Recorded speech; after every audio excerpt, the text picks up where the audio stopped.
Well, the entertainment world lost a true icon today. Legendary actor, director, and activist. My goodness, you could add so many more titles to his LinkedIn profile. Robert Redford died at his beautiful home in Utah at the age of 89.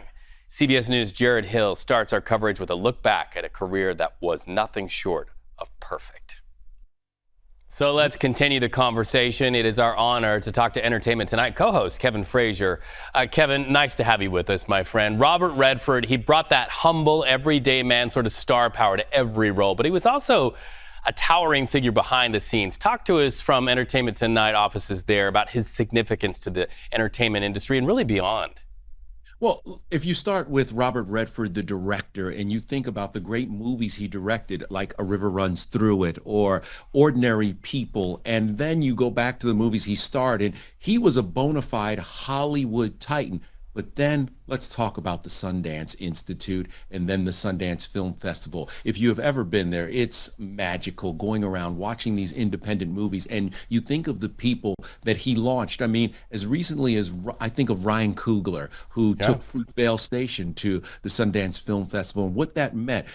He changed the way that cinema was not only looked at, but the way the faces who got in front of the studios because of the Sundance Film Festival. There really wasn't anything like it beforehand. What he did changed movies forever.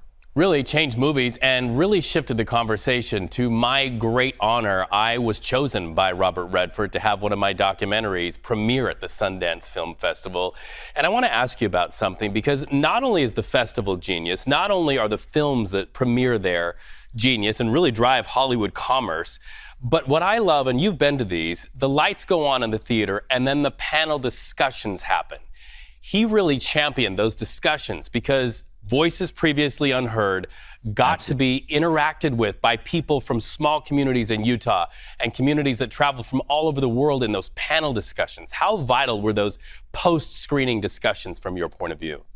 Think about the way the movie industry was before. You know, you had to fit into the studio system. If you didn't fit into that studio system, then you were on the outside looking in. Robert Redford changed that and gave opportunity to folks. And then you would go and you'd see a movie and you'd hear from the filmmakers and they tell their story and they tell the logic or why they made this movie or documentary and what it really meant to them. And so that's what made Sundance so magical, because you heard from these people and you heard from people and voices that otherwise you would have never have heard from. But let's also not forget that Robert Redford was a man of amazing looks and he was stunning, but he never relied on those looks. And that's why you had movies like Jeremiah Johnson, you know, that he made, or All the President's Men, where he focused on the work and not what he looked like and who he was. Yeah, for real. He was not vain. A lot of people would look at him and think he was. I remember the director's breakfast that I got to be there. He walked in with Bill Gates and he had his arm in a splint. Julianne Moore reached over to me and she said, "He's still good looking."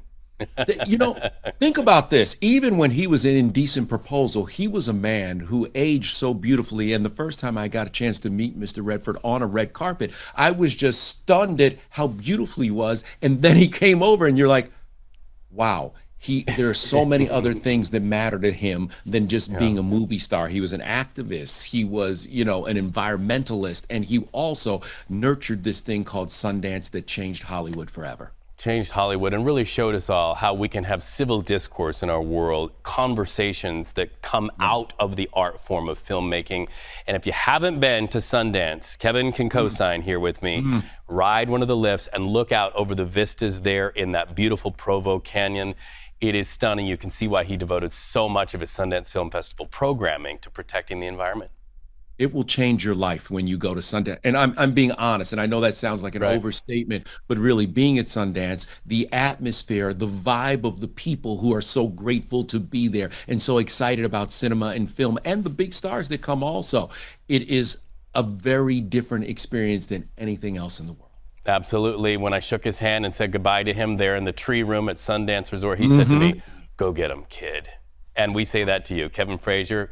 Go get him, kid. Thank you so much for talking to me today. Appreciate it. Great talking to you. Have a great one.